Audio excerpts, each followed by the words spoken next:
Hello, everybody.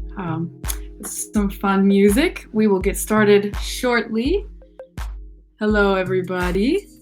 We'll get started shortly. We're just waiting a few minutes to make sure everybody can join, and drop in the chat where you're from. Love to see where everybody's from. Hello, everybody.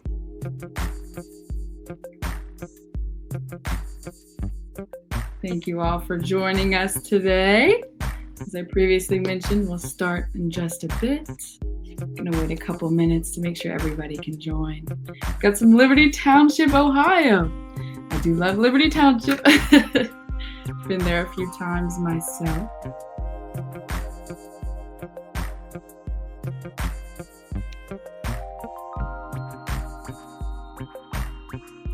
Thank you, Theresa. I'm very excited to see what Theresa has to say today. Parasites is a new topic for me too, so I'm going to be learning alongside you guys.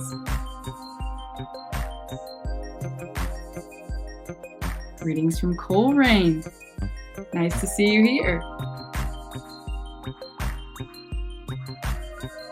You mentioned your screen is just doing a circle, Kim. Try refreshing your tab if you're able.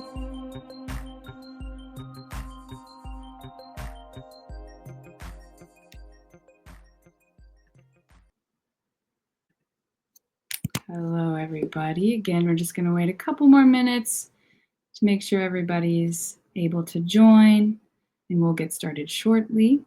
Hello, Sarah. Welcome from White Oak near Coleraine. We're glad to have you here.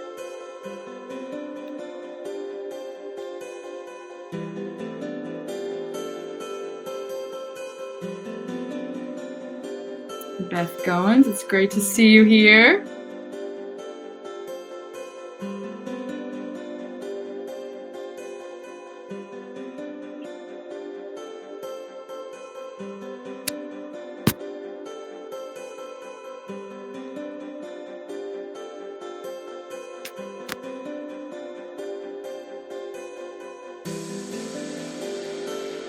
Hey, everybody.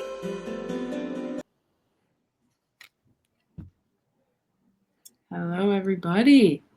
Thank you so much for joining. Welcome to Parasites 101. We're looking forward to diving in with you tonight. But before we begin, I was going to go over a few things. Foundations Wellness is a holistic healthcare clinic in Cincinnati, Ohio. We are passionate about helping individuals get to the root of their health concerns and dedicated to walking alongside you in that journey. Our team of holistic practitioners specialize in Lyme disease, autoimmune disease, chronic illness, mystery illness, and more. We work with patients of all ages to help restore them to a true place of health. And we're glad to share just a small part of what we do with you this evening. During our webinar, we will have some time for Q&A at the end. So be sure to send any of your questions as the webinar is going. We may not be able to get to all of them, but we'll definitely try, and we'll surely be able to tackle some. Second, this webinar is being recorded, so don't worry if you miss something. A link to the recording will be sent out in a follow-up email. Feel free to share that with your family and friends as well. I know we are all ready to jump in and get started, so I will go ahead and introduce our speaker for the evening. Theresa Haselmayer is the founder of Foundations Wellness. She's a registered nurse with over 30 years of experience, a certified holistic practitioner and associate with ILADS, as well as a member of the International Society of Environmentally Acquired Illness. In her years of practicing, Theresa has had a wide range of experiences in addressing parasites. We are excited for you all to learn from her this evening. So without further ado, Theresa Haselmayer. Thank you so much, Marissa. Of course. Whether you all came tonight because you are here for the first time, or you've been working with me and you just wanted to learn more about how to go about a full moon cleanse, welcome. I'm glad you're here, and I'm happy to share the things that I know with you. So I wanted to answer some basic questions. Austin, I can't see my slide. There we go. Okay, so question number one: why should we cleanse over the full moon? Like, that's weird. I've had this conversation with some of you in my office, but for those who I haven't, the full moon tends to be a time each month where parasites go into replication mode. And so they are the most active during that time, which means they can stir up a lot of trouble and cause a lot of symptoms, but it's also the best time for us to go after them and kill them. They are very good at hiding. And so full moon is just a golden opportunity to go after them. I wanted to answer the question, what days equals a full moon week? That would include the way that I teach my clients is that would include 3 days before, which this month starts November 12th, 13th, and 14th, and then the full moon itself, which is November 15th. And so actually it starts tomorrow, now that I think about it, and then 3 days after the full moon. So it's 7 days total, 3 days before, the day of, and 3 days after. So when I refer to doing a full moon protocol or a full moon parasite cleanse, I'm always going to be talking about those 7 days. Those are the 7 days that, again, we find that they're the most active, they're causing the most trouble. This is where we want to go after them and hit them. So tonight I'll be talking about some of the details around this. How often should I do this? For how long should I do this? So we'll be getting into some of that. I'll be also addressing some safe, natural, powerful tools to help you in your health goals. So next slide. There we go. So let's talk about this paper. This is a paper that I encourage you to read. It's pretty academic, but it was written by our National Institutes of Health. And it's entitled, How Does the Gut Parasitome Affect Human Health? What is a parasitome? A parasitome is the composition of parasites that are living within your body, within your greater microbiome, which is the collection of all organisms that we know from the research is living in human beings. So let's quickly go over what is the difference between a normal parasite, in other words, a normal member of the parasitome, something that you probably were born with, something that you've lived with for many, many years, and just it hasn't bothered you. It's a part of that rainforest. And we'll go into a bit more of those details versus a foreign parasite, something that you picked up, not necessarily always in a foreign country. Sometimes you went to Mexico and you picked one up, or you went to Africa or India, picked up something that was completely foreign to your microbiome, your bacteria, your other parasites say, oh, we don't know that guy. And when a foreign parasite comes in, you can have some dramatic fevers and chills and sweats and diarrhea and blood in the stool, etc. Most people, when they think about parasites, they think about those foreign ones. Tonight, we're going to talk about both. The other place that you can pick up a foreign parasite, not necessarily a foreign country, but foreign to your microbiome, is just from, contaminated food. Sometimes people will come to see me because they, develop these horrible symptoms after a certain restaurant that they went to, or they had contact with a dog or a cat that they felt like could have passed it to them. Sometimes they can. Sometimes the same ones that they have in their microbiome are the same ones you have. So just because they are near you doesn't mean you're going to get sick, because it's a normal one and not a foreign one to you.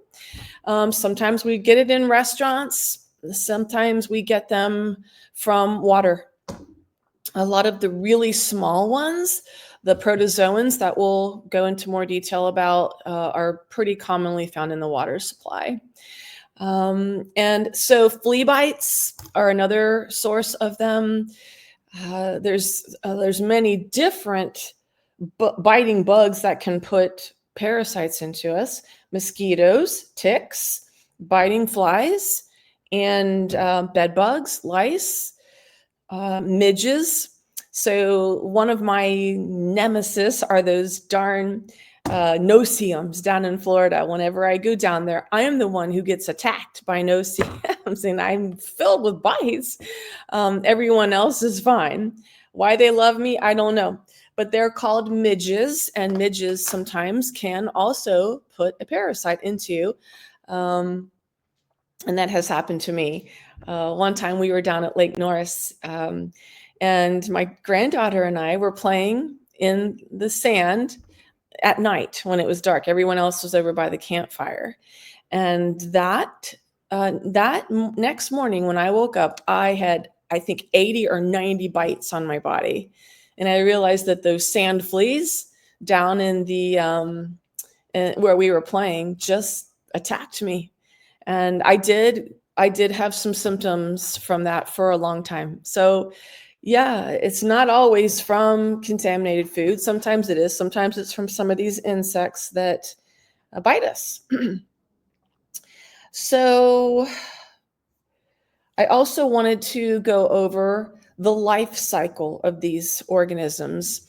And that's a big portion of what this paper, this research study that I have listed here, it's talking about the cyclical life cycles.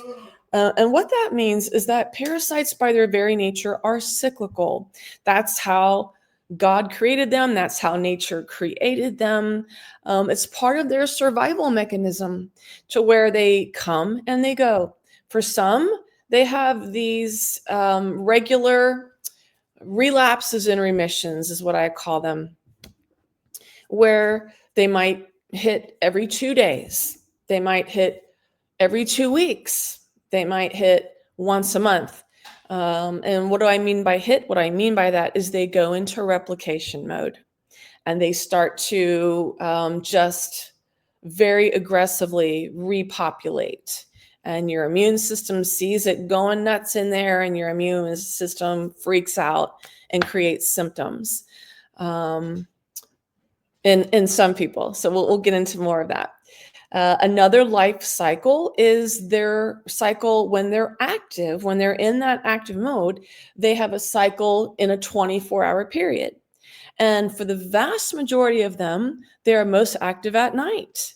And so when people come to see me and they start telling me this weird thing is happening just in the night, this terrible anxiety, this terrible heart pounding, this terrible, gas and bloat, or issues with my legs, or, just insomnia, pain.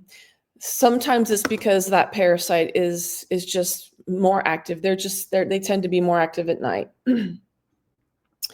And the other question I was going to answer. So we talked about the life cycles. Why are they so hard to diagnose and detect? So if you do some of your reading out there on Google, you will see that the CDC tells us on their website that parasites are considered the #1 undertreated infection worldwide. Why is that? It's because we have been trained as a medical society to treat the test. If we don't have a test, if we don't see them on paper, they're just not there. When in truth, They're very, very hard to detect. And why is that? So it's because if you do a blood draw to look for them, for the little ones, for the protozoans, they are not always in. You draw 1 teaspoon essentially of blood in the vial, and you've got gallons of blood, pints of blood in your body. And if they aren't in that little 5 cc specimen that they drew off, then it's going to show negative. And that happens a lot. For some of the bigger ones, you would think you would always find them in the stool. And what most of the experts are agreeing upon is that we miss them 95% of the time. Why is that? They don't always live in the intestines, where they will come out in the stool. Sometimes they're on your liver, sometimes in your bile ducts, sometimes they're in your veins, sometimes they're in your brain, sometimes they're in your lungs, and sometimes they're in your sinuses. And that is a disgusting thought, I realize, and people have no idea that that is occurring. But in those situations, they're just not going to be in a stool sample, so you're not going to see them. Sometimes they will. When we look for ova and parasites, when we order an ova and parasite stool sample, the ova is the eggs. And so the parasites themselves, the adults, they tend to have this self-destruct function in their body. It's called autolysis. And so when they come out of their host that they've been feeding on, they are going to secrete an enzyme to dissolve themselves. And so you might see it in your stool. I've had people tell me this so many times over the years. Theresa, I saw it. There was just no doubt that's what it was. I put it in the cup. My doctor told me, let's send it to the lab. Let's test it. It got to the lab. It came back negative. Almost every time. Why is that? You saw it. It really was there. By the time it got to the lab, it was gone. They didn't see it. They're not idiots. They looked. They didn't see it. And so that's another reason why. Literally, we don't even understand in the scientific literature how many species there are. It's been estimated that there are up to 1 million different species of parasites. And so how can one microbiologist be able to identify that many different kinds? It's very, very difficult. It's a difficult thing. In fact, I was at a medical conference in San Antonio over the last 5 days, and one of the speakers was talking about parasites and said, literally, parasites, to be able to find them, it's an absolute needle in a haystack. You have 1 in 1 million chance of finding them. And so when people come to my office and they bring me their $600, $800 stool test that they paid for because their doctor told them, their functional doctor told them, this will find it. Oh, yes, for sure. And it's completely negative. Then they start doing some parasite cleansing with me or with a member of my team, and they'll come. They'll see them. And so we cannot rely on the testing. Unfortunately, there's many things that we have difficulties with testing around, but for parasites, it's the absolute worst. So they're very, very hard to detect. The relapsing remitting symptoms that I wanted to talk about briefly. What does that mean?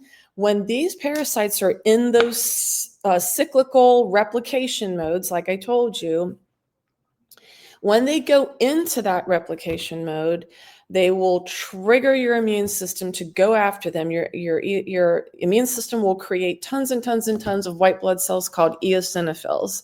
And so many people have eosinophilic bronchitis or eosinophilic asthma, because we might not be able to see the parasites, but we can see on your CBC differential that your eosinophils are elevated. And that will tell us 9 times out of 10 that your body is attacking a parasite. So when it goes into that mode and the eosinophils come up from your immune system and mount their attack, what do? They create inflammation. That's how they attack. And so the symptoms can be very confusing to patients and to doctors because they can relapse, remit. They hit me, Theresa, for 3 days and then they're gone for a week, or every other day this comes and nobody can figure out, no one can and understand what's going on. So they do have that life cycle. They're hard to detect and they can be relapsing and remitting. I put the question out there, where are we picking up these foreigners? I think I did answer that question. Food, air, water. What do you mean air?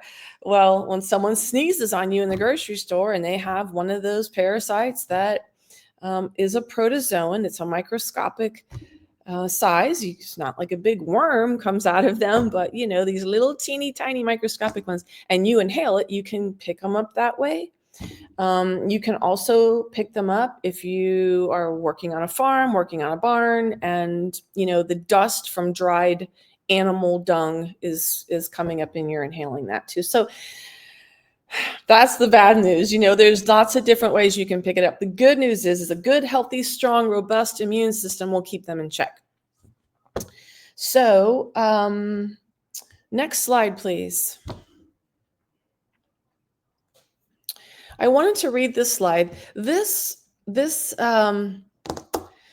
quote from that paper that I had in the last slide is really one of my favorites, and I want to go into a little bit of detail here. Microbiota, what that means is the little microscopic organisms that live inside your body can change the survival, reproduction, and virulence. Virulence means how bad of symptoms they cause of the parasite. So the microbiota, the bacteria that's in your body, can influence how well these parasites survive, how often they reproduce, and how virulent they are. So they are critical to really getting on top of symptoms and getting on top of parasites. The parasites can also be effective in the reduction or proliferation of the microbiota elements. In other words, the parasites can attack the bacteria. And so we're going to talk more about this, how these things come out of balance with each other. But just to finish this quote that I love, host health, the health of the human, and homeostasis are affected directly or indirectly as a result of disruptions between the microbial and parasite communities. Okay, what the heck does that mean? What that means is that when some of the good guys, which I listed there, lactobacillus or bifidobacteria, when they have been impacted by a number of different things, which we're going to talk about in just a few minutes, then when they become out of balance with each other, one can start overpopulating. And when that occurs, we can have symptoms. Next slide. Okay, I wanted to give you another picture of this microbiome of which I keep referring to. I like to tell my clients when I'm in session with them, a microbiome is sort of like the rainforest down in South America. So when you look at that picture, look how happy and at peace they all look. When no one is messing with the trees, the cheetahs, the tigers, the predators, then the normal rats and snakes and insects that live in that rainforest are not causing any trouble. They're all living in peace and harmony with each other. But what happens when somebody comes in there and starts chopping out a whole bunch of trees, deforesting, or when someone is with either chemicals or hunting, taking out the tigers and the cheetahs? Then what happens is some of those rats, some of those snakes will overpopulate. And that's when you start getting trouble where they didn't cause any trouble before.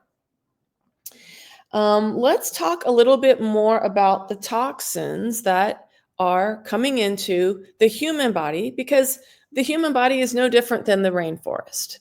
So what we know from the scientific literature, and I am a certified environmental medicine practitioner, so I have seen a lot of these research papers. There actually, many of them are on the government website. Chemicals like glyphosate, which is the active ingredient in Roundup, or pesticides, nanoplastics, phthalates, solvents, toxic metals, all of these things will kill the good bacteria, which would represent the cheetahs, the tigers, the predators, the ones that are keeping the rats, the snakes in check. And so I want to just briefly go into a little bit more detail about what all these things are, how they're getting into our body. Glyphosate, Roundup. We are finding Roundup in almost every food in the grocery store, except for organic produce and organic meats. Why is Roundup ending up in meats and dairy? It's because the cattle that are feeding on Roundup ready corn, that Roundup is concentrating in their meat. And so you are probably getting, if you're not eating mostly all organic, you are getting Roundup in your body each day. Roundup, before it was patented as a weed killer, was patented as an antibiotic. It absolutely does kill bifidobacteria and lactobacillus. And we know this from the phenomenal works of Dr. Stephanie Seneff, Seneff. So if you wanted to look that up for yourself, you will see she's the leading researcher worldwide on glyphosate and how it is responsible in and of itself. That's why I listed it first, for many of the gut-based diseases that we are seeing in our generation. Almost every single person that we've tested in our office, that we've urine tested, we find Roundup in them.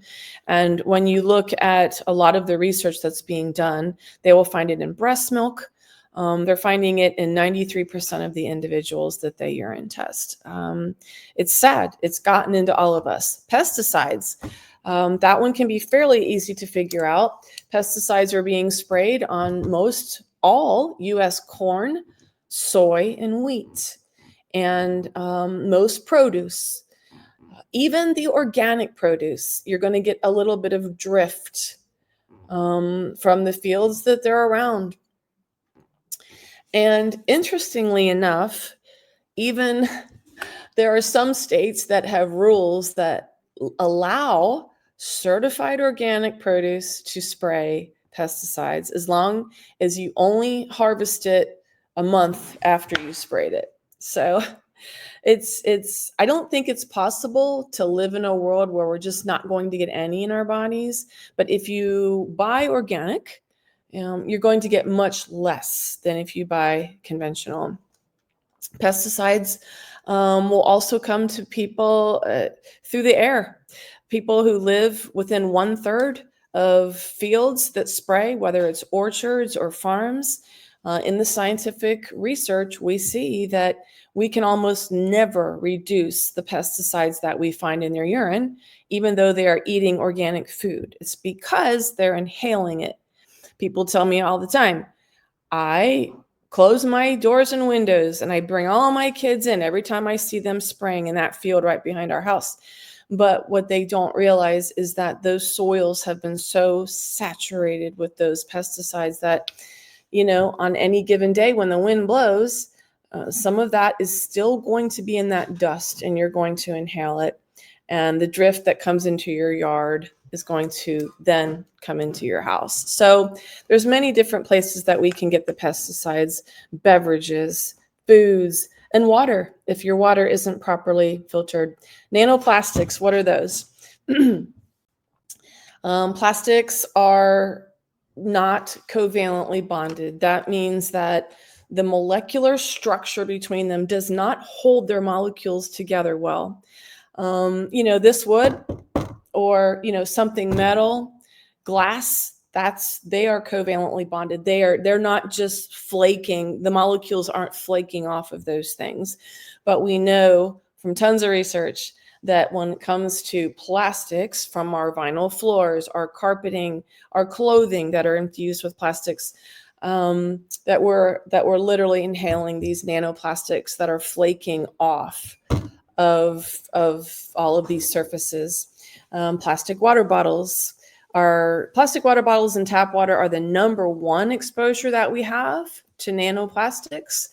But plastic cutting boards and plastic toothbrushes and plastic dental floss. I won't belabor the point, but there's many ways that plastics can come into our body. And we do know that the nanoplastics do have a deleterious effect on the bifidobacteria and on the lactobacillus. Phthalates, another plastic. Solvents, those are things like benzene, styrene, toluene. We find those in memory foam mattresses and foams in general, in paints and glues and carpet adhesives. So when we inhale those can have a negative effect on our good bacteria. Toxic metals, mercury, lead, aluminum. That is just a whole nother topic in and of itself. That's why some children, not all children, but some children will have very, very bad reactions to their vaccines because the aluminum or mercury preservatives and adjuvants will have a negative effect on the lactobacillus and bifidobacteria in their body and cause inflammation from their gut. Seed oils. So any vegetable oil that you eat will be brominated. So people think that vegetable oils are healthy for you. That's what we were indoctrinated in the 1980s. And the truth of the matter is the bromines that are in those are also very toxic to the good gut bacteria. Fluoride in the water is also toxic to it. Gums and glues, guar gum, gellan gum, all of these various gums that you see in food preservatives, processed foods in general, EMF. Who would ever think that this guy right here can kill good bacteria? Now, doesn't that just get your gourd? I know I'm old. But EMF, if you look on environmentalhealthtrust.org, which is a scholarly website filled with peer-reviewed research around this, are showing that all of the man-made radiation that we're all exposed to from our laptops, our computers, our Wi-Fi routers, are having a deleterious effect on the good bacteria too. In my humble opinion, it's not nearly as bad as from the pesticides and the nanoplastics. Those two are truly the worst, but they can have an effect too. And then last but not least, mold and mycotoxins. So when someone has had an exposure to mold and they've inhaled it into their body, that mold, as it lives inside of you now, is creating a waste product called mycotoxins. And mycotoxins can also be very damaging to that gut microbiome. So when we have these man-made chemicals, these synthetic, actually poisonous things coming in and killing off the good bacteria, that's how the rats and the snakes can overgrow something normal, something that the CDC tells us we all have these things. They can overpopulate and start causing trouble when they weren't causing trouble before. So let's go to the next slide.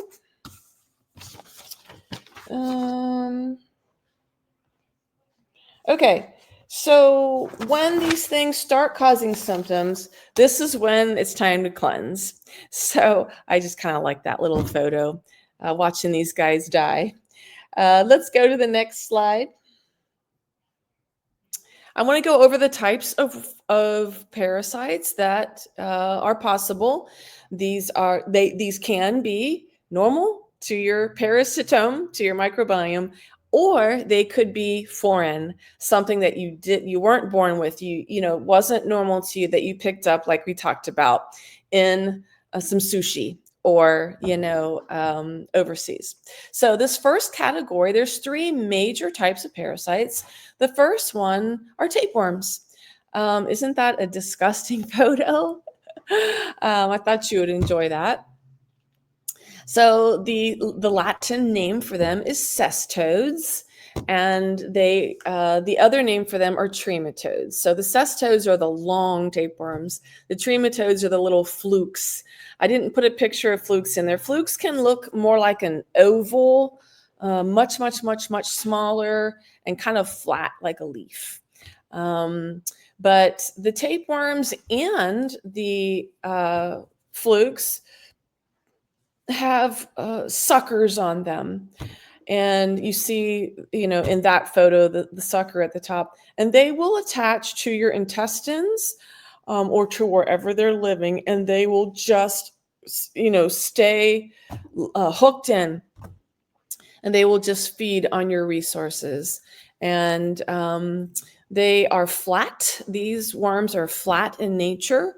So that's why they're called tapeworms. The little tapes or the little segments, proglottids is the other name. They can break off, and people will often see them in their stool. Some of the common symptoms that we see with the tapeworms, whether you picked up a foreign one or a native one to you, overpopulated, gas, bloating. And with the tapeworms, it tends to be quite exaggerated because a lot of these worms, these various parasites, can cause gas and bloating. Abdominal pain. This is the one I tend to get most suspicious of when someone comes to me and says, I have this sharp pain. Theresa, it's right here. And it makes me suspicious that there might be some tapeworms in there.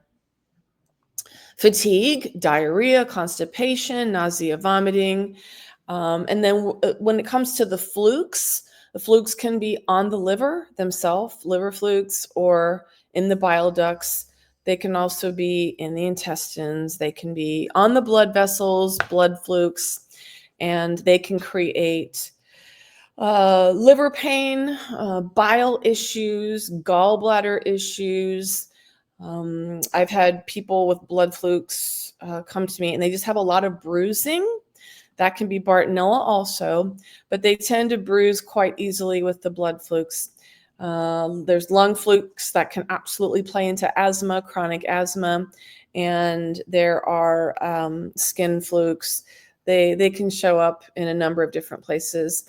Some of the more cognitive symptoms: headaches, seizures, confusion, meningitis, blindness or blurred vision, that people will say, I don't know what happened to me, Theresa. I was, on a ski slope, and I just suddenly went blind. And the doctor told me it was snow blindness, but I've skied many times and that's never happened to me before. And it lasted for about a half hour, then it went away. And so sometimes these parasites will attach to that optic nerve and cause a tremendous amount of inflammation there, and can actually cause temporary blindness or blurred vision that can come and go. Dizzy spells, psychosis in some people, memory loss. Now, that last symptom I put there is actually a disease, neurocysticercosis. That is the one that will cause epilepsy, will cause seizures, tons and tons and tons of seizures. And if someone's having sudden onset seizures and no one can really explain why, it's good to get an MRI or CAT scan of the brain to try to look for those tapeworms. Other symptoms for some people can include lumps on the body, lots of cysts when someone has a lot of cysts in their body, and lung pain. It's absolutely disgusting to think about, but both tapeworms and roundworms, which we'll get to next, if you want to go to the next slide, and it's part of their life cycle, they will migrate through the lungs.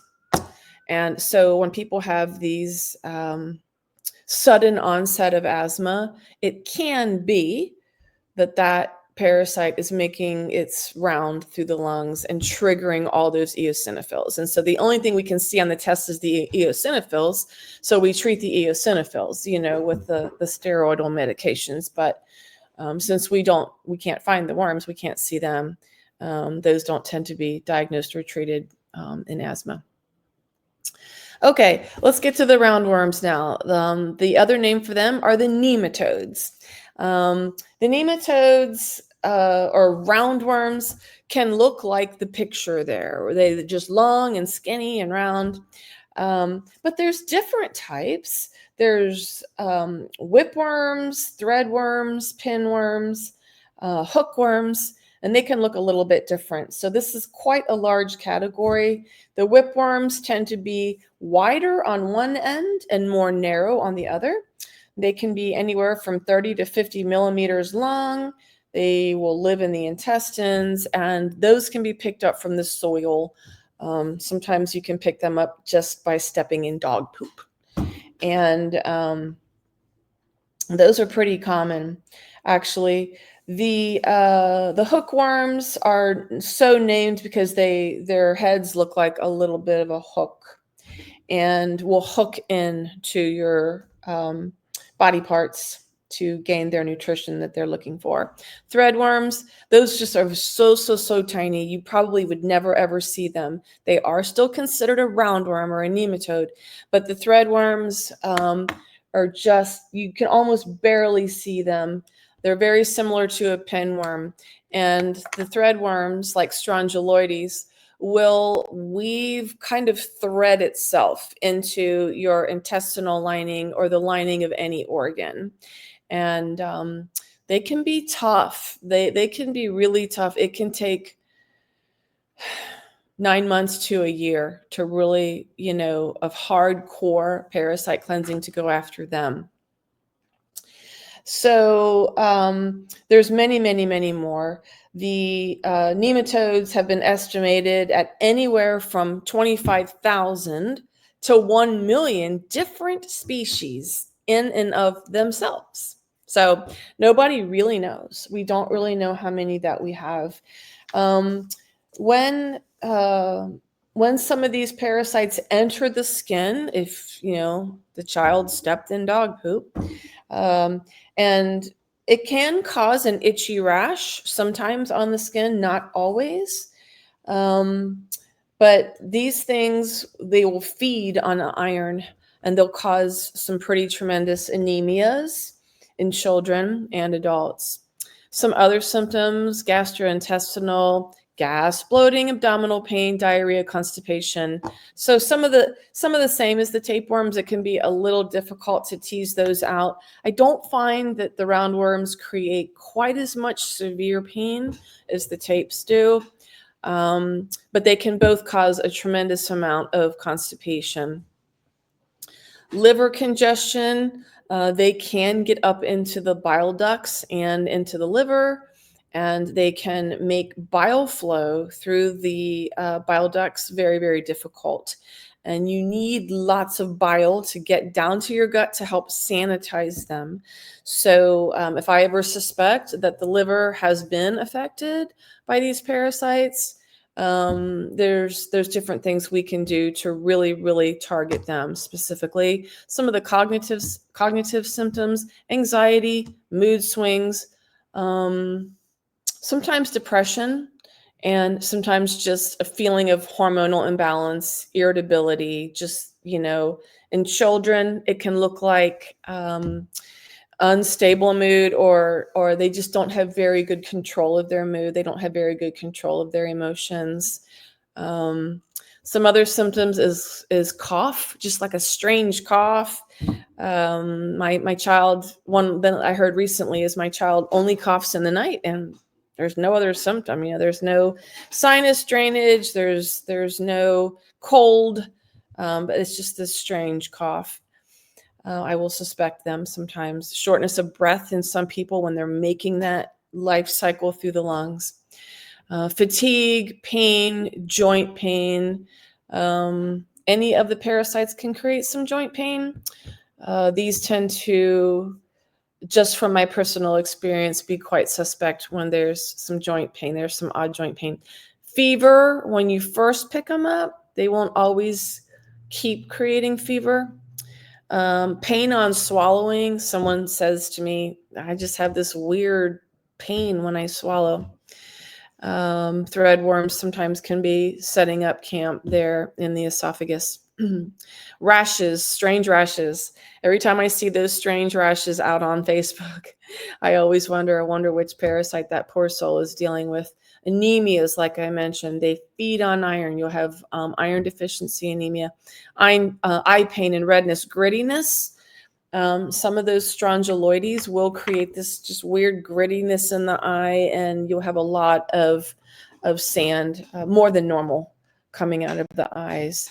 The pinworms do fit into this category, and they will their classic hallmark symptom is itchy backside, or for some women, itchy vaginal canal, and that tends to happen in the middle of the night typically, because that's when they're most active.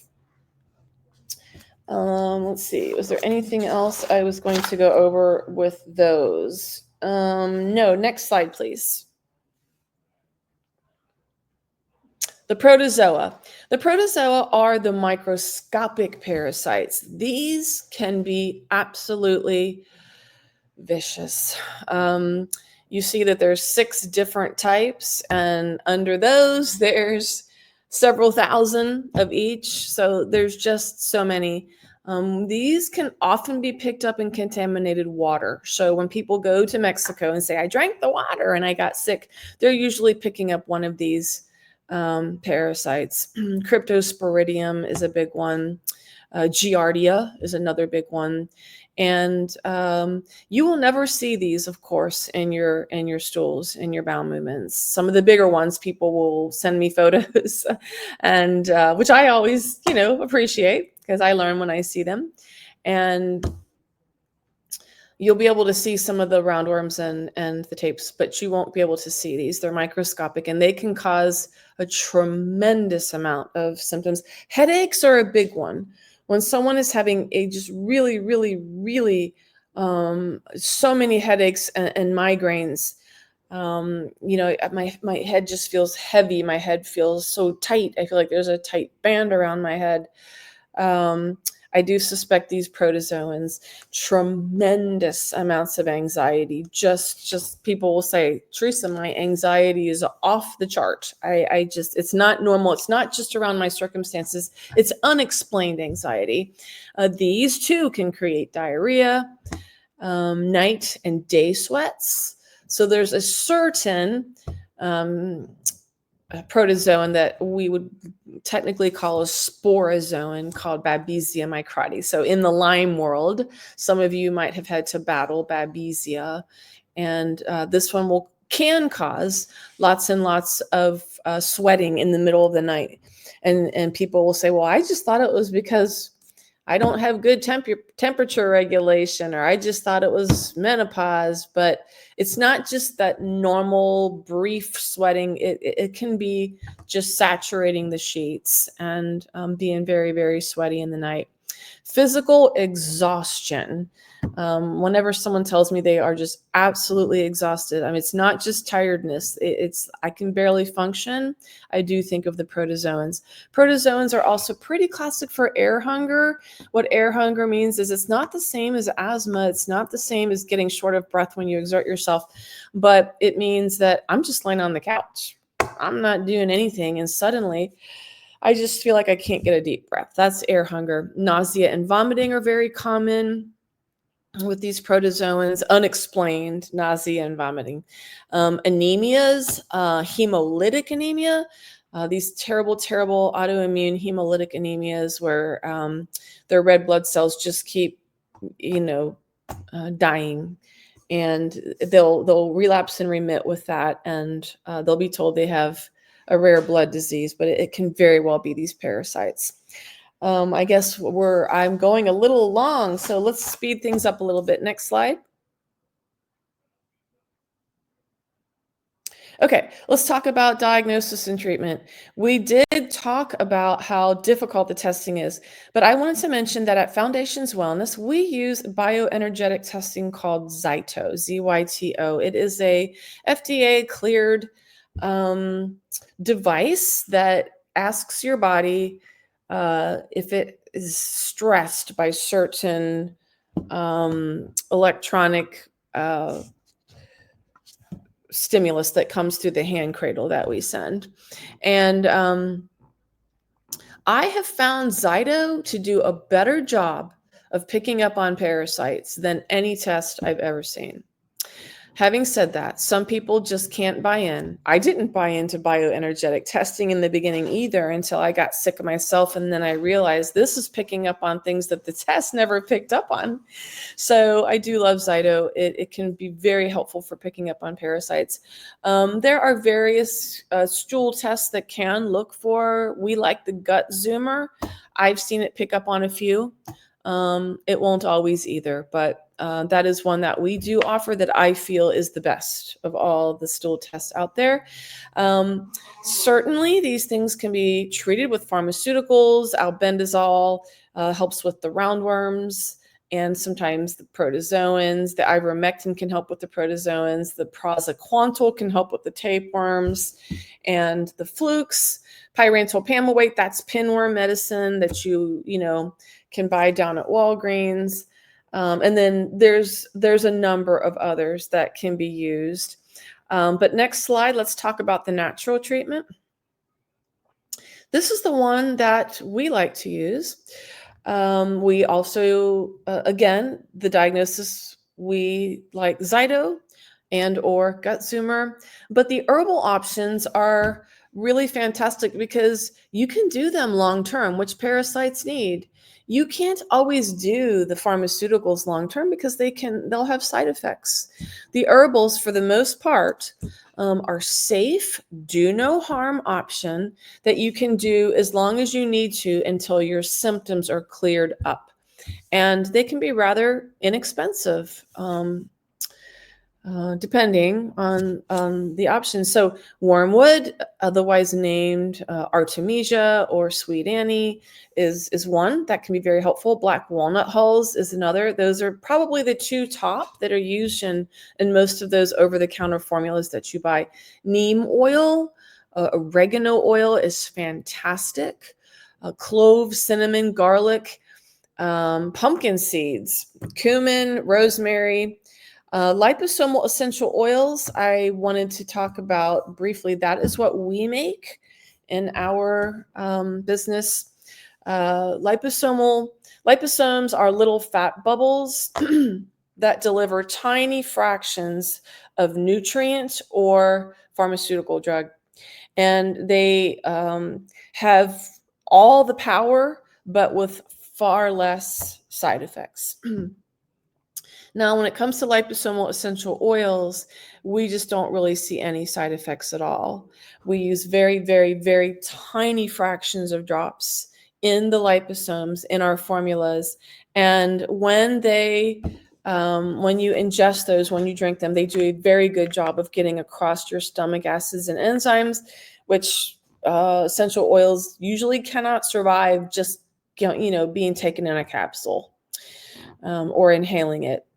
And so we really love the liposomal essential oils. They're very effective. They get deep into the body. They can cross the blood-brain barrier.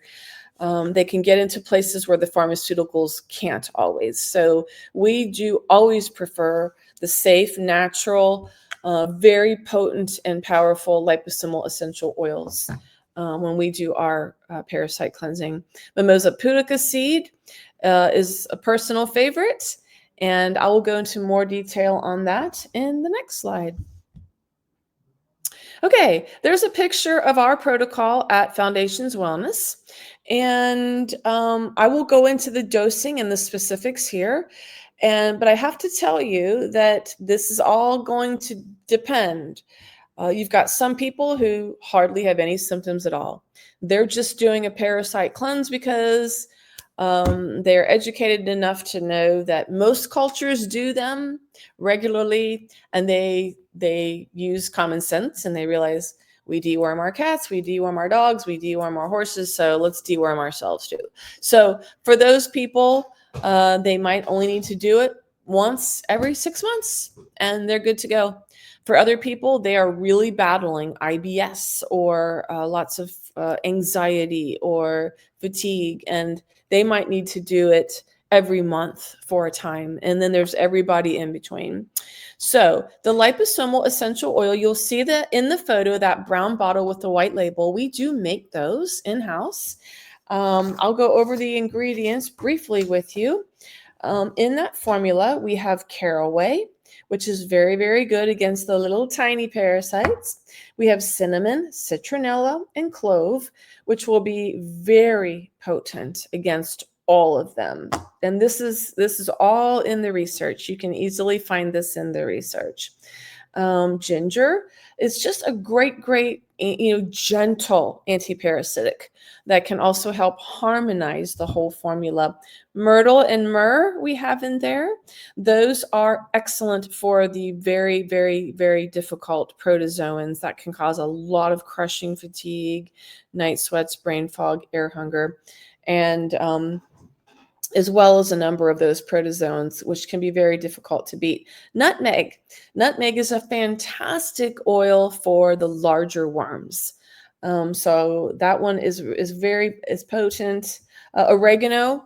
Oregano is one of those that's just effective against all of them. Winter savory. Winter savory is excellent, really against the larger ones, but can be effective as well against the microscopic ones. Thyme and garlic. Those two are just winners. They are very potent against all forms of parasites. And that particular formula, if you buy it straight from our website, you will need to put in a request if you want garlic in it. We don't routinely put garlic in because some people are very offended by the taste of garlic. They can't handle it. So if you do order that, make sure you note that you want garlic in that. Garlic is the top gun in the arsenal. It just is. It will take out parasites like none other. And so when it's delivered in liposomes, it is a winning combination. How do we dose it?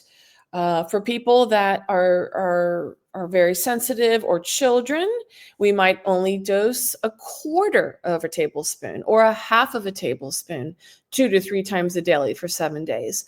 But for someone that is stronger, who doesn't have what we call die-off reactions, most people don't unless they have Lyme disease or severe mold illness. We do recommend 2 tablespoons 2 to 3 times daily for 7 days. Now, if you're already working with me and you're already doing this level of liposomal essential oil, you will want to go up from twice a day to 3 times a day for those 7 days, the 3 days before, the 3 days after the full moon. And that one bottle, when you buy that in the bundle, will be enough to last for the full moon. The Cellcore Para 1 support. Para 1 is Mimosa pudica seed. When I was training in New York with a master herbalist, we used Mimosa pudica. We knew it was one of the most effective herbs against parasites, and it did help. You would occasionally see a parasite in the stool. It just took a very, very, very long time. When Cellcore discovered that Mimosa pudica seed put in capsules is taken, we saw far more parasites coming out in the stool. So very often when we combine even just those two alone, the liposomal essential oil blend with the Para 1, I haven't seen anything as powerful as that. I've seen hundreds and hundreds of people over the years, and many of them have done many different over-the-counter parasite cleanses. Nothing touches the power of that liposomal essential oil blend and that Para 1 combined. The vast majority of people will come back and tell me that they saw things come out. Some people won't. It just depends. Do you have the microscopic type? You're not going to see those. Do you have the threadworms? You're not going to see those. Those are going to be compressed in the stool. So sorry to be so gross and graphic, but we are talking about parasites here. But many people will see longer ones coming out, and they will see whipworms, they'll see hookworms, they'll see different jelly blobs. Again, there's a million different varieties. We can't even know what they all are. But people will describe the flukes and the different tapes they see coming out when they do this protocol.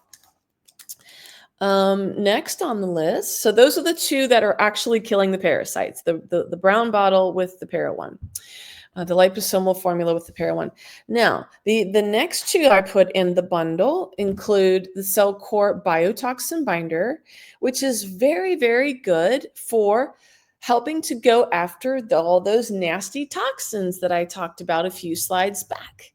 So if we want to go after mycotoxins or Roundup or pesticides or something that is causing those parasites to be overgrown, it's critical that we get those toxins out of the body. Otherwise, you're going to be in this dead end loop of continually cleansing parasites. Theresa, I've been cleansing parasites for 3 years with my other practitioner. I'm not making any progress. I don't understand what's happening.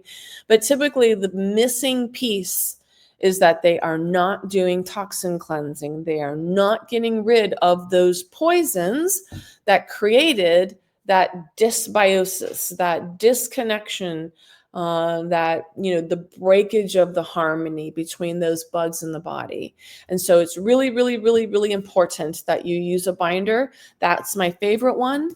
It not only helps to remove those poisons and toxins that set you up for this in the first place, but it's also helping to mop up what we call die-off. When you start to kill the parasites, and then the immune system comes after that dead bug and releases all their inflammatory chemicals, which are called cytokines, you need something to mop that up so you don't feel worse before you feel better. So the biotoxin binder, I have people take 1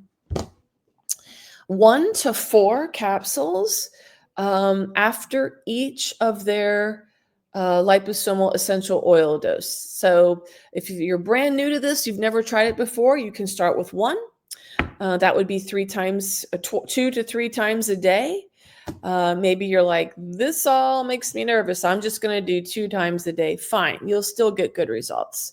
If you've been working with me for some time, you've already been doing the twice a day, and you want to up it to 3 times over the full moon, you might want to take 2 or 3 of the biotoxin binder 1 hour after you take your liposomal essential oil. And that can help prevent those die-off reactions. So you're killing like 3 birds with 1 stone when you use the biotoxin binder. It will help reduce the discomfort of die-off reactions, and it will help take essentially the food away from the parasites. It's not really their food, but they do thrive in inflammation. Last member of our bundle is the Cell Core TUDCA. TUDCA is a bile acid, which when you take it with food, it will give your liver the basic building blocks that it needs to make more bile. And so it really is a customer favorite. People love the TUDCA because bile is so expensive for your body to make that it will just recycle it over and over and over again, and it'll just become sludgy. And this is how people end up with stones, with the soft cholesterol stones, and then they'll end up with the calcified stones. And so the bile acids will give your liver the building blocks to say, hey, I know this is expensive to make, but here you go. Here's the basic building blocks. Now you can make some more. And the liver will make more with those. And the more bile that you have, the better you're going to detoxify, the better results you're going to get. The bile is absolutely critical in the fight against parasites. It sanitizes the gut, and it helps to flush some of those flukes and roundworms out of those bile ducts and out of the liver itself. And it can give a tremendous amount of relief to people who are having gallbladder or liver pain. I've never found anything that has worked as well and as fast as the Cell Core TUDCA.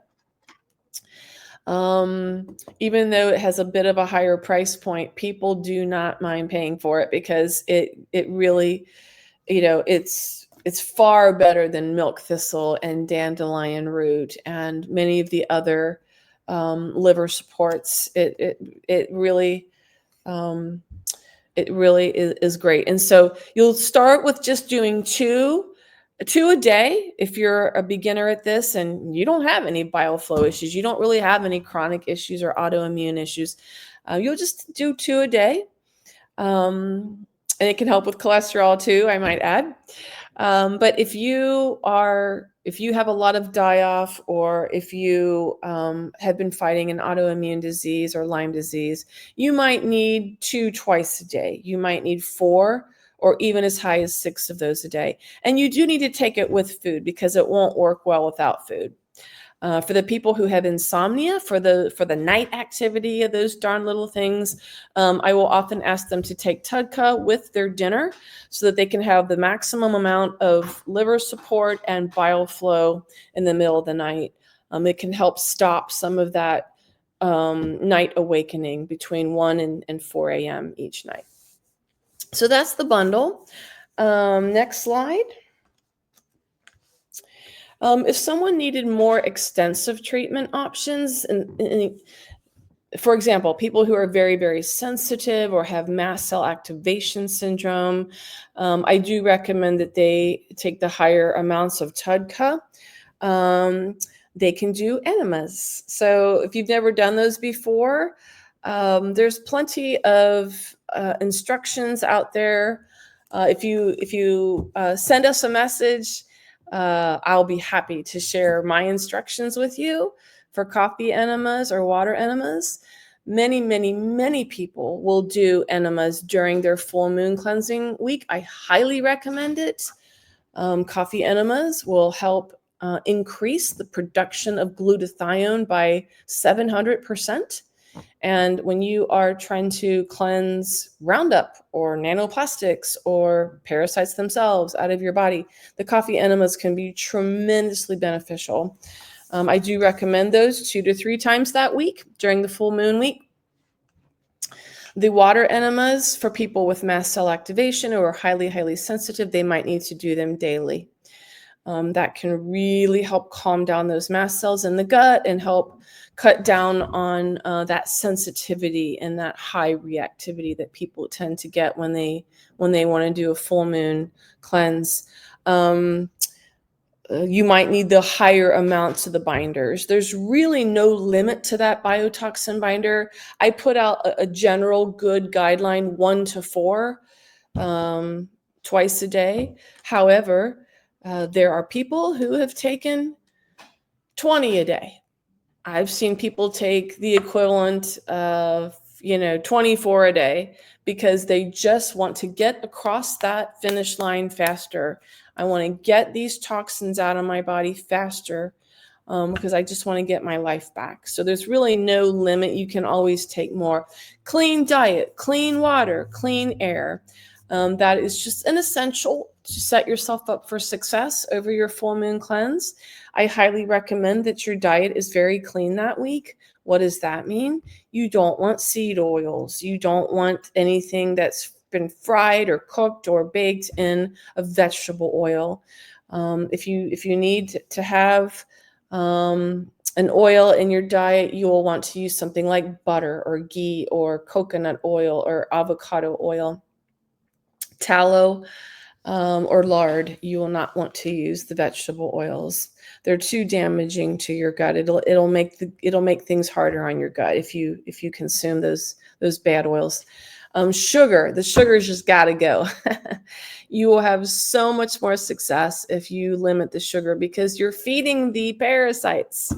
And, if we want to kill them, we don't want to simultaneously feed them too. So do your best. Many people have sugar addictions, they tell me, and they feel they can't, but do your best. Try. If you're going to spend the money on doing this parasite cleanse, which I highly recommend, you will want to limit sugar. For some people, if they have access to a sauna or an ion cleanse detox foot bath, those can be tremendously beneficial to cleanse your body of the toxins, to cleanse your body of the die-off. We do the ion cleanse detox foot baths in our office, and so you don't have to be working with us to avail yourself of that. You can just call our office and book an appointment for a foot bath, and so maybe you get 1 or 2 foot baths the week of your full moon cleanse. or if you have a foot bath at home, you might do more of them than you're used to doing. Cellcore also has some really nice supports that you will find in our store. Shop FW store, I think, .com. Maybe Marissa can correct me on that. I'm tired. I got in really late last night from San Antonio. But you can find the Cellcore kidney and liver support, the Cellcore lymph active, or drainage supports that can also help if you are just a more sensitive individual. And drinking lots of water. So lots of clean filtered water is always going to help during a full moon cleanse. Next slide.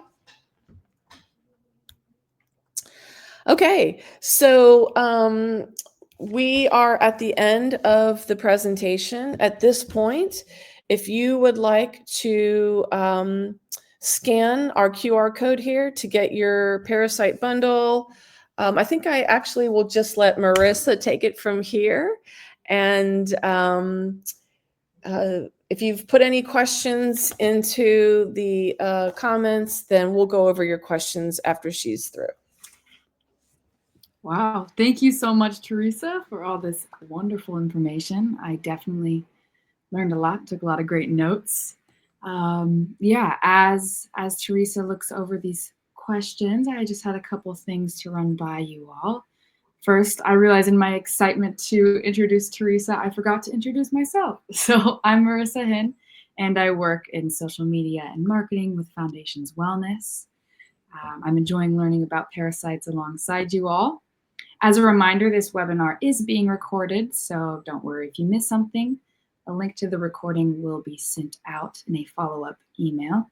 Second, in that same email, there will also be a discount code for our Parasite bundle and a link to our online store, which Theresa mentioned earlier is shopfwstore.com. The bundle includes several of the recommended products mentioned. Yes, and you can see that highlighted in the chat, the link to our store. But the bundle includes several of the recommended products mentioned tonight at 20% off, so be sure to check that out.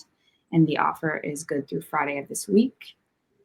Also, for attending this webinar tonight, we wanted to extend the offer of 20% off an initial consultation with one of our practitioners.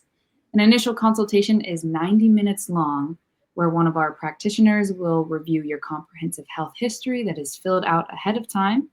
They will also do a Zyto scan, which is a non-invasive scan that helps to highlight what underlying stressors may be disrupting your body's systems. And it can also tell if you have any parasites in your systems, as we talked about earlier on in this webinar. The appointment also includes a 30-minute ion cleanse and detox foot bath session. And that offer is also good through Friday of this week, along with the Parasite bundle. Theresa, if you're ready to start tackling some of these questions, I will hand it back over to you. Sure. Sarah Mine King, I have heard that you should do a regular parasite cleanse, even without symptoms, like every 3 to 6 months. And I would love your thoughts on this, especially if you are doing your good gut things like making your own yogurt, fermented foods. Yes, I would agree with you, especially if you've ever had Lyme disease or an autoimmune disease of any type.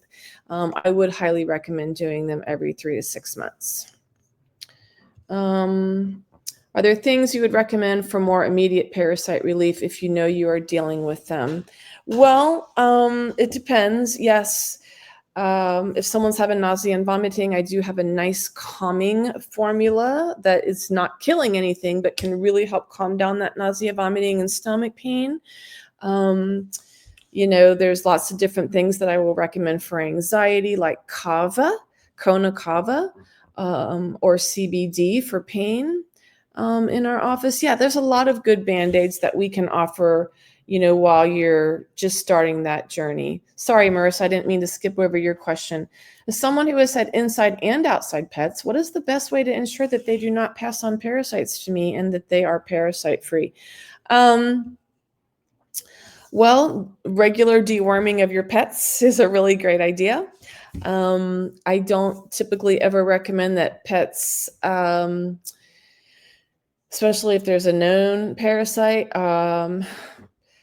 that the poops get picked up in the backyard. I think it's important that if you have children and they're running around back there, that you're somebody's on poop duty, picking it up, and keeping a good, strong, healthy immune system. Your pets should be able to lick you and kiss you. I am not against that. If you are very ill, you might need to limit that. But if you have a good, strong immune system, I think it's probably a good thing that the pets are doing that. I have a lot of questions here, so I'm sorry if I'm racing a bit. Are you talking about this is Stormy, my sister-in-law. Hi, Stormy. Are you talking about the liposomal that is in the brown bottle? Are you mentioning a proprietary different blend or a pill? Yes, I'm talking about the bottle that we sell that I showed the picture of, the brown bottle. We make those in-house with all organic ingredients. Jen Cochran. Hey, Jen. Are the liposomal essential oils okay to take while breastfeeding? I would prefer to do a pregnancy safe formula. If someone's actively working with me, sometimes I will use some of those oils because it's more important that that parasite is killed. Especially if it's Lyme disease. The risk to a breastfeeding infant is really unknown because we don't know how much of it really passes through the milk. But just to be in an abundance of caution, I will typically have a breastfeeding mom let our staff know that they need a breastfeeding safe formula, and we will make theirs a little different. I'm talking about a little baby. If it's an older child, really any of the oils are fine. The only thing I've ever seen in a baby, ever, in all the years I've been doing this, is I think one baby refused to take the milk because he hated the taste of the garlic, so we had to take the garlic out. But many babies don't seem to taste it or mind it at all.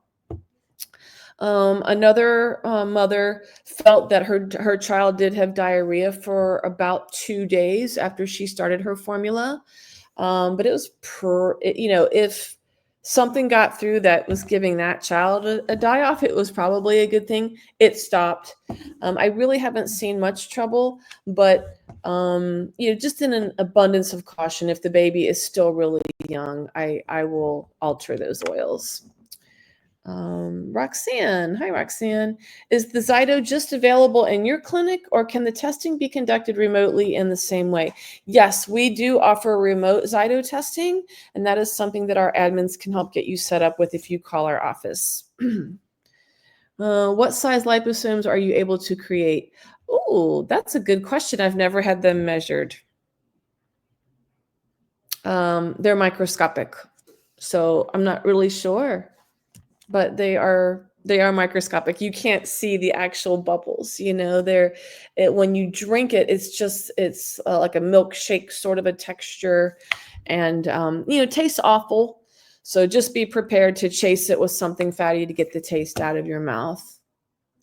But you'll never get really more than 5 drops of any particular essential oil at the max dose. So it is just well below all the safety standards and researched guidelines by Robert Tisserand.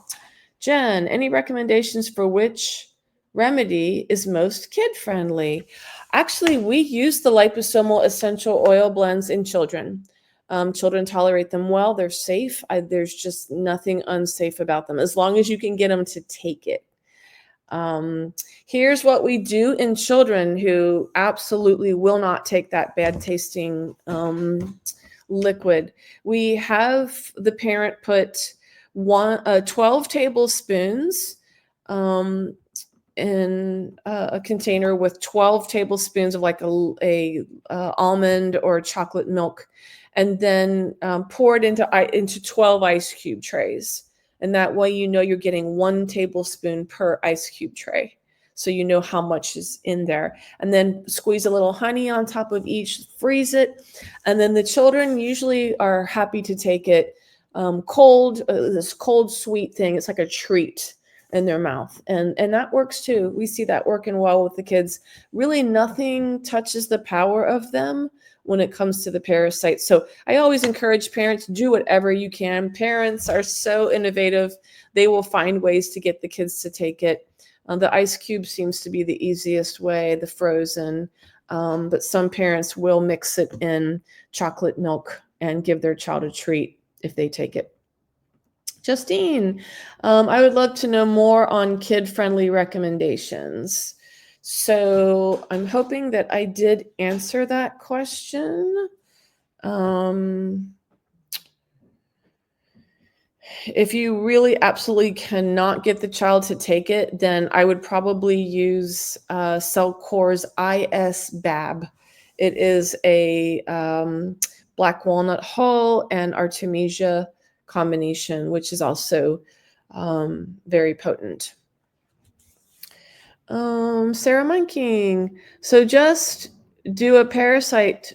So to just do a parasite cleanse, I can order these 4 products and do the cleanse for just 1 week, the week of the full moon, and then do it again in another 6 months the same way.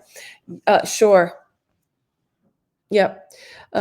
You'll run out of the formula, the liposomal essential oil formula first. You'll probably have a good amount of the Para 1 and the other supplements left.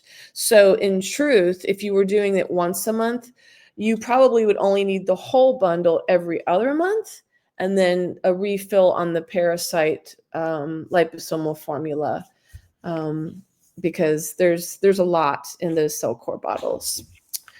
Roxanne, what are your thoughts on using oxy powder or some other intestinal cleanser to try to clear intestinal lining stool buildup and enable better absorption of the essential oils? And have you found the essential oils to absorb well regardless? I have found them to absorb well regardless. That is the power of those liposomes with essential oils in it. They can get across that mucus layer in the gut when many other things cannot. So, I mean, yeah, oxy powder is fine. Honestly, the Para 1, one of the things I forgot to mention, it is a great, great gut scrubber. That sticky mimosa pudica seed, when you swallow those capsules, and I need to circle back to the kids on this, you will it will turn into a sticky blob in your stomach, and it'll go through your intestines, and it'll just roll mucoid plaques and biofilms off your gut wall. And many people will report like this ropey, twisty looking thing coming out their backside. That's not a worm. That's the mucoid plaque coming out. And when someone wants a really good gut scrubbing, nothing compares to that Para 1. I love it for mold illness too. I want to go back to Justine's question and Jen's questions for kids. I just remembered the Para 1 for younger children, you cannot open that capsule. If you put that in liquid, it will turn to that sticky blob and the child will not be able to swallow it. So most parents, the way that our pediatric practitioner gets them to take Para 1 is to sprinkle it on some like cinnamon toast, tell the child it's cinnamon toast, and sprinkle it, and they can eat it that way and they can get it down that way.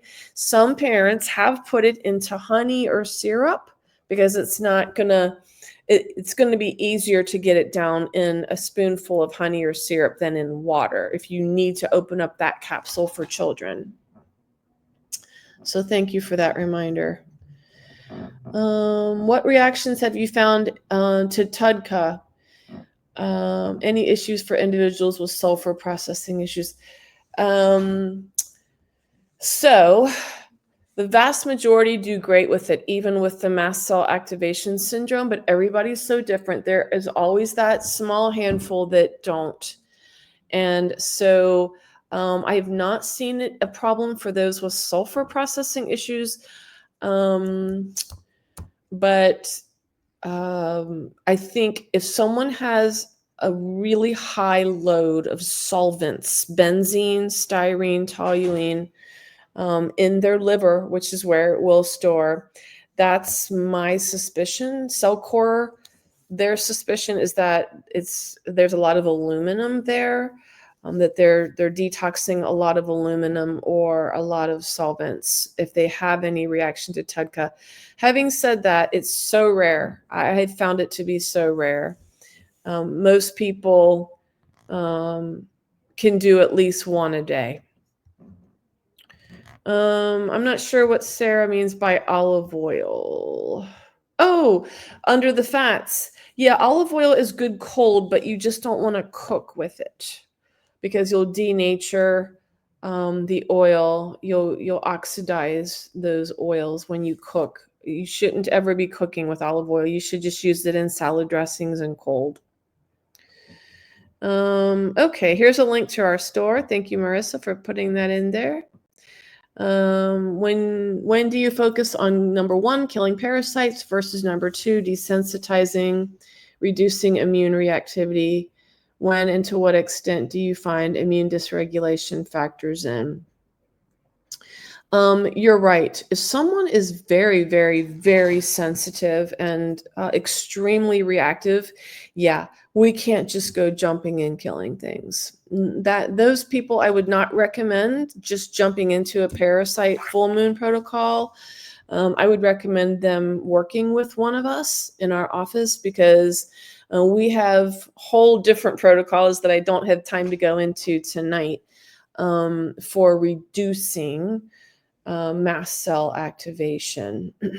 And they are very hopeful. But I can tell you one that I already mentioned is the water enemas. The water enemas are pretty universally very beneficial when someone has extreme sensitivities. Holly, we've found mild to strong mineral depletion can occur with even the cell core or MCP binders, causing muscle cramps or joint pain, especially until minerals are replaced. Do you have any guidance for preventing this?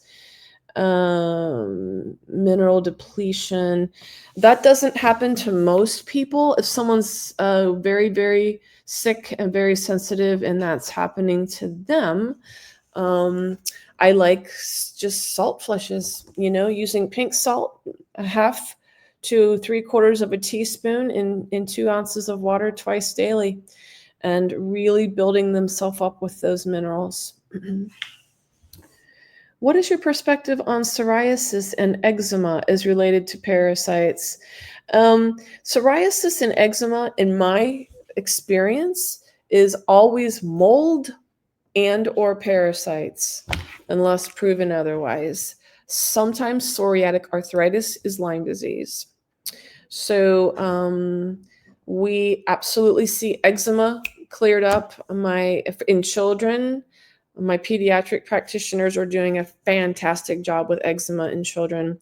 And psoriasis, I've seen the worst cases of psoriasis clear up when we do parasite and mold cleansing. Okay. Oh, Lori. Hey, Lori. What do you mean by full moon monthly timing? So yeah, I mentioned that at the beginning. What I mean by that is 3 days before, the day of, and 3 days before, the day of, and 3 days after the full moon each month. And that seems to always be the best time to disrupt them in their natural cycles that they have. Anita, hey Anita. Do you have any instructions on the coffee enemas? You know what? If I would have really been thinking, I would have just added them to the bundles. So I'm going to ask Marissa to help me with that. What we'll try to do is attach those enema instructions to the emails that go out. Or Justine, maybe one of them can help to make sure that you get those instructions that I've written up. Okay, last couple questions. How often do you find parasites are a major focus versus Borrelia? Well, Dr. Klinghardt taught us years ago, if you want to cleanse Lyme disease, you have to cleanse parasites. We can't always jump in on them if someone has severe sensitivities, but we can help stabilize their mast cells first, and then we can go after them.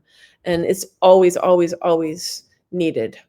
And so I'll start people on the essential oils, but then I'll always add in parasite cleanses. Okay, last question. I've had gut pain and intensified other symptoms for the last 1 to 2 days following taking the paras, recovering from a severe case of Lyme and co-infections. Any suggestions for making Para 1 more friendly and accessible? You can, if you're really struggling with the die-off like that, you can take 1 pill per week. You can take 1 pill every 3 days. You can just take a lot less of it. And that seems to be really helpful. I don't often have people open the capsule and take small amounts of it, but you could. Just like with a child, you could sprinkle it on some gluten-free toast, or you could put it into some honey or syrup. All right. Well, I'm going to let Marissa wrap it up here. Thank you all so much for attending. It's been my honor to share this with you. Wow, and thank you, Theresa, for sharing such great information with us and taking the time to answer all of our questions. I wanted to remind you all to keep a lookout for that email, which will include a discount code for our Parasite bundle and a link to our online store, as well as the offer of 20% off an initial consultation with one of our practitioners, which again are both able to be redeemed through Friday of this week. On behalf of the Whole Foundation's wellness team, we want to thank you so much for joining us this evening, and we look forward to continuing to partner with you on your journey to health. Thank you all. I'm so glad you all could join us.